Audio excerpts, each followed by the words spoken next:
Hello guys, welcome back to another video. Today I've got here this absolutely beautiful Volkswagen Polo, and as always I'm going to do a quick walk around just so you can see the condition of the car, and then we're going to jump inside and I'm going to show you how the interior looks like and all the gizmos and features and gadgets and everything that this car comes with. So like I said, this is a Volkswagen Polo SE70 finished in silver. It has a 1.2 liter petrol engine and it puts out 68 brake horsepower. It was first registered on the 11th of March 2011, and it has a valid MOT until the 7th of December 2025. The annual road tax is only £160, which is not bad at all. It sits in the insurance group 5E, which is probably one of the lowest insurance groups that I have ever seen on any of the cars. Because usually they are well over the 10E group, but this is a 5E. So this is a perfect car for a new driver or for somebody that does deliveries or something like that, because in terms of fuel economy, you can expect to get 38 miles per gallon around town, 62 miles per gallon on a motorway run, with a combined fuel economy of 51 miles per gallon, which is absolutely phenomenal. It has a CO2 output of 128 grams per kilometer. And in terms of performance, it has a top speed of 103 miles per hour and a 0 to 60 time of 14 seconds. Now, obviously, this is not a race car. I mean, I wouldn't expect it to be a race car with 68 horsepower, but it's a perfect, like I said, it's a perfect new driver car. If you're worried that your kids might be stepping in on the accelerator a bit too hard, then this is something perfect that they can learn to drive in, because, well, they can't really accelerate hard even if they want to. So, but don't get me wrong. It's a nice, lovely little car to drive from A to B. You just don't need to drive like a lunatic at 100 miles an hour everywhere. The last MOT had quite a few advisories. If I remember correctly, I think it was a anti-roll bar, a couple of front tires. There was a front coil spring. There's quite a few. Everything has been sorted.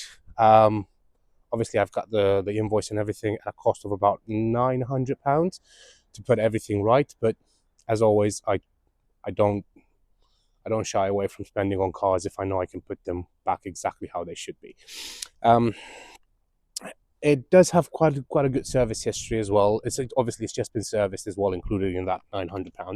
But I'm just going to quickly show you the interior, which is absolutely lovely. So you do have front and rear electric windows on this one as well. Good, nice materials. Obviously, I wouldn't expect anything less from a Volkswagen.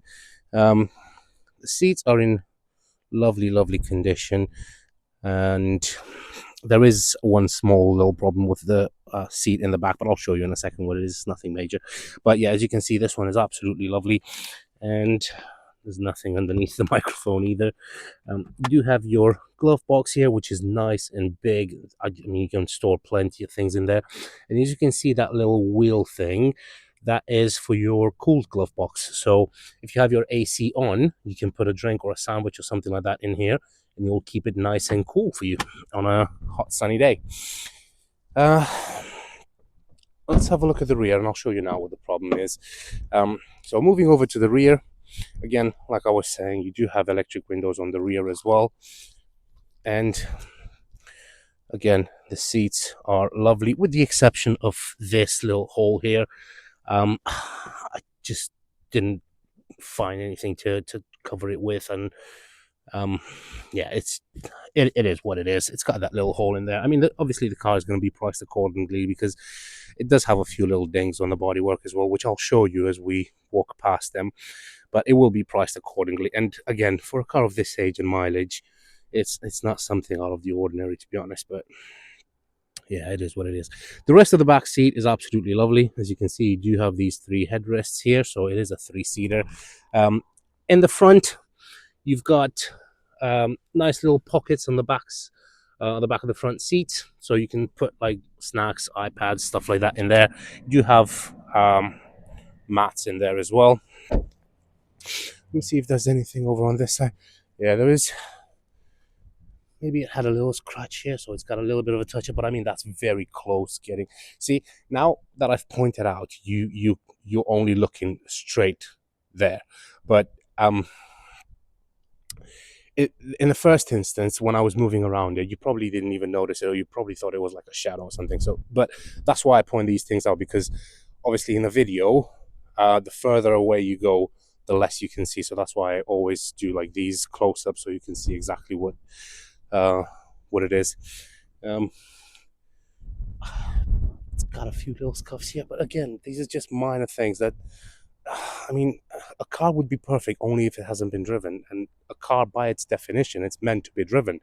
So you will get these odd little scratches here, odd little dings in supermarket car parks, like that one there, for example.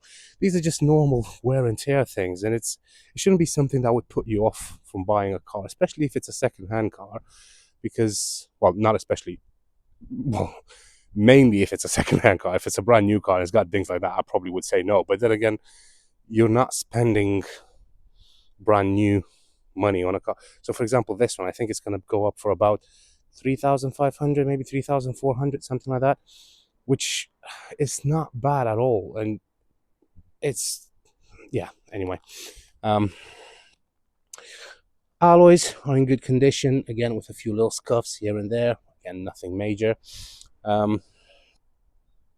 Moving over to the rear of the car, so you do have the Volkswagen badge, obviously with the the Polo logo over there.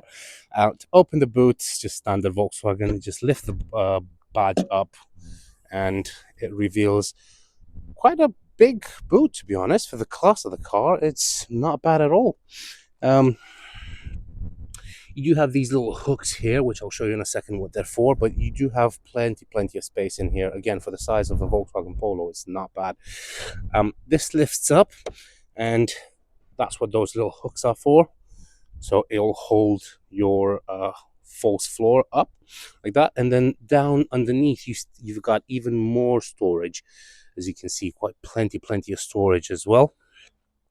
And then underneath that, you also have your spare tire, which is really cool that they've put a spare tire in a car this small. But I guess it was made back when manufacturers cared more about customers rather than profits. So anyway, moving forward.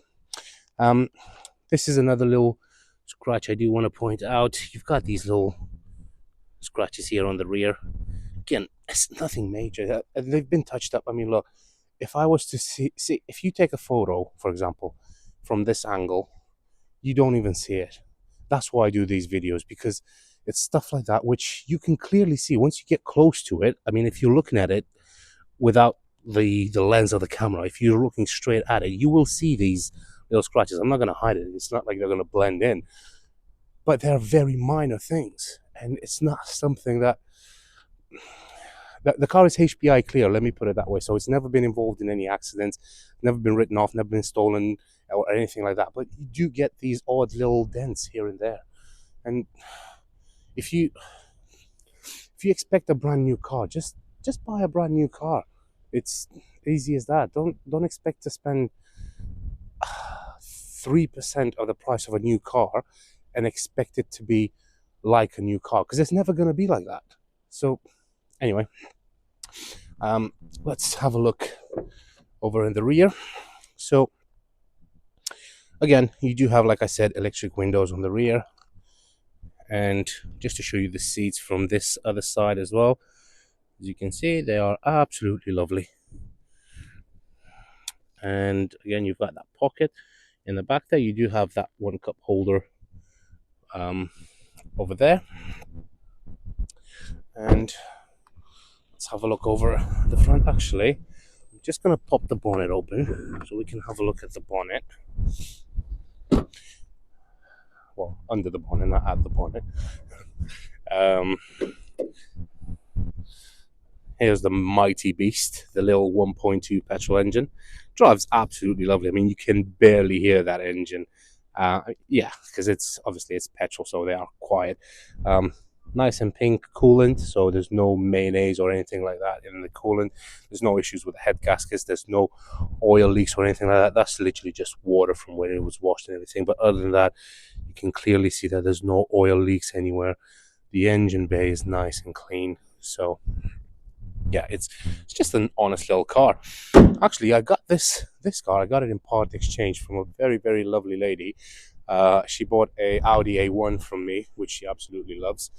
And I got this in part exchange from her because she really wanted an Audi. She stayed with the VAG group, so obviously Volkswagen Audi is the same thing. But I guess she's gonna. I think there's another little thing. Oh, this is just sap from a tree or something, so that's gonna come off. Um, but yeah, I think she's gonna love to see her old little car, all nice and clean and prepped for sale. Not that it wasn't clean, don't get me wrong, but it's just that obviously now it's prepared to be sold, so it has been like thoroughly cleaned and everything. Um, like I said, you've got controls for all four windows. You do have a lock and unlock button, and you've got electric mirrors as well, and they are also heated. You can probably see this little logo here, so they are heated mirrors as well. Just going to show you how the passenger seat looks like. It does have this small little hole in there as well, but I mean that's just tiny. That's like smaller than my fingernail from my pinky. So yeah. Right, let me just push the seat backwards a little bit and grab the key from somewhere. Oh yeah, here it is. Right, let's jump inside. I'm telling you, it's nice and cozy in here. Over here you've got your lights. So these are your lights. Obviously they're off now, but these are your like normal lights, and then these are your daytime running lights. Over here you've got a switch to control the position of the headlamp, so you can lower it and raise them. And then over here, this is for your light in the dashboard, so that's the intensity of the light in the dashboard.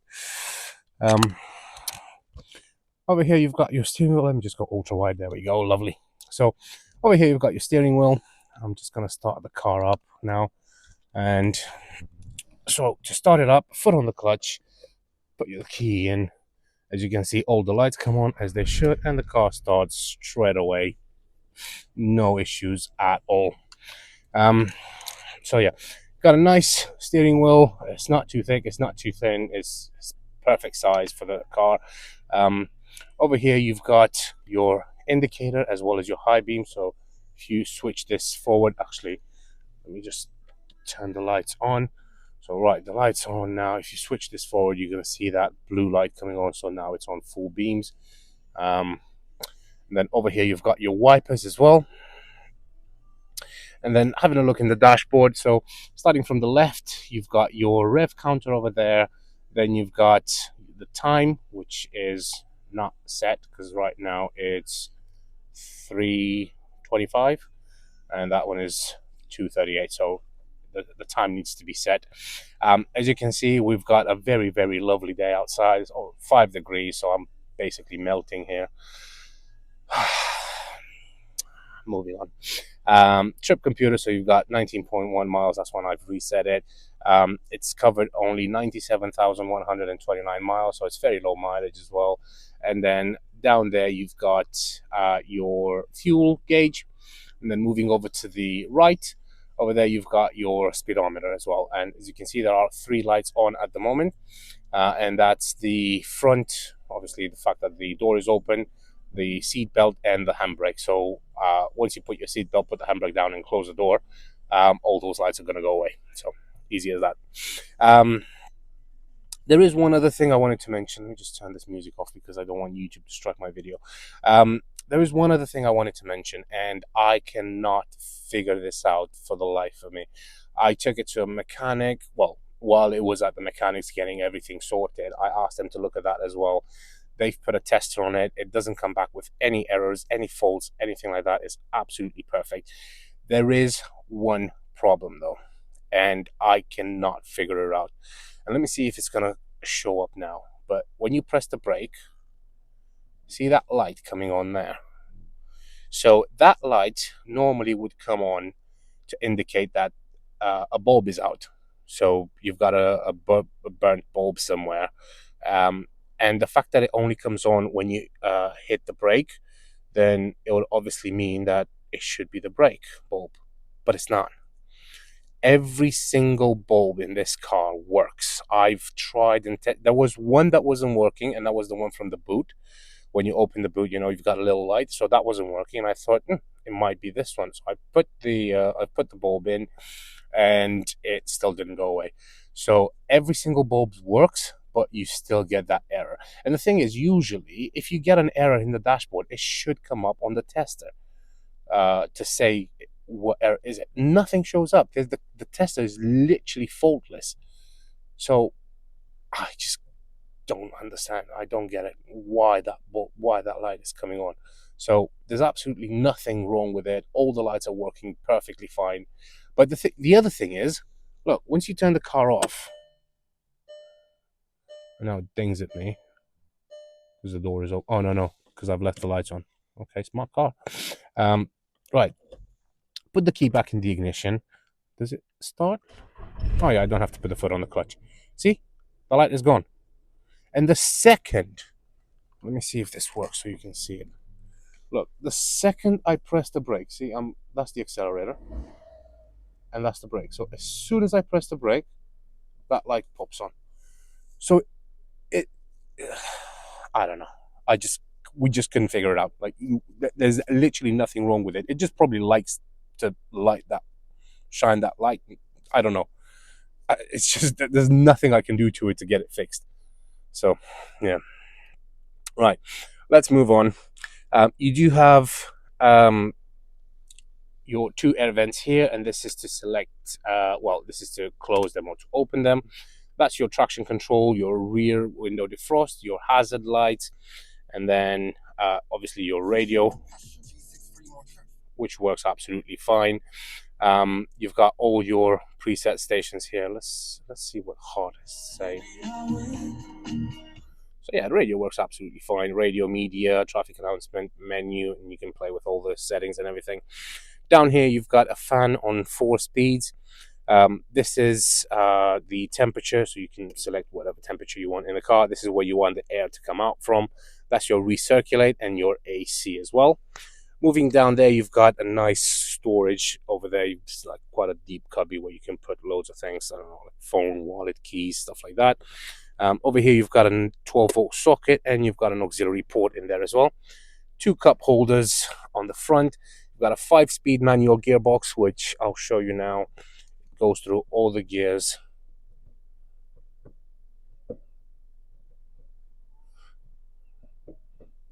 Flawlessly, so there's no crunching, there's no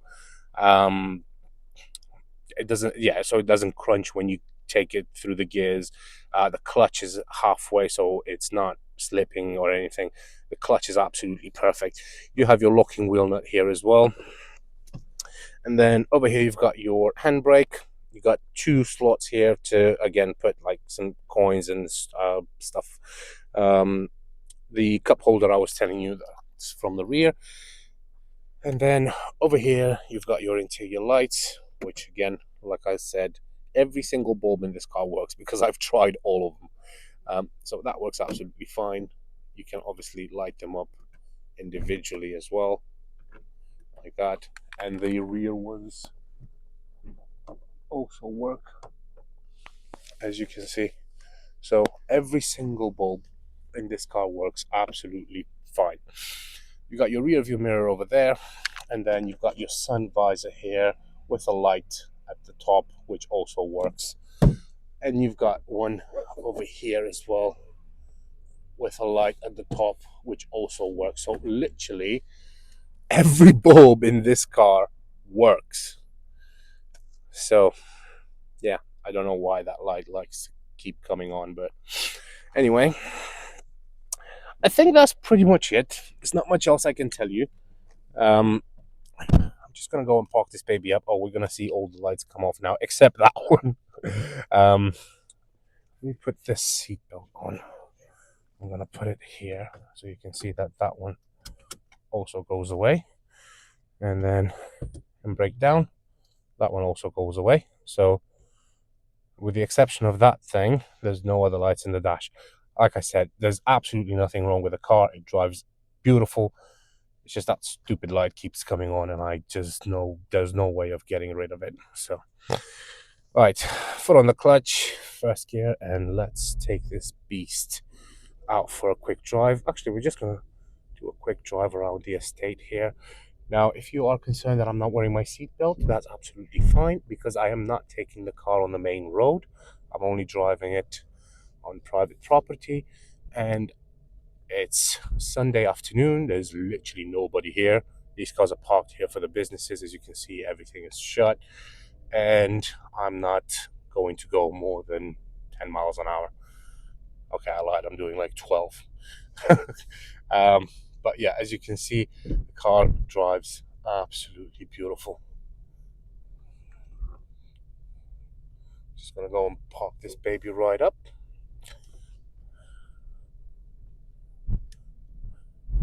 Just gonna keep it in second gear because I'm only gonna keep it at about 10 miles an hour. And as you can see, it drives absolutely beautiful. There's no knocks or bangs or dings or anything like that coming from underneath the car.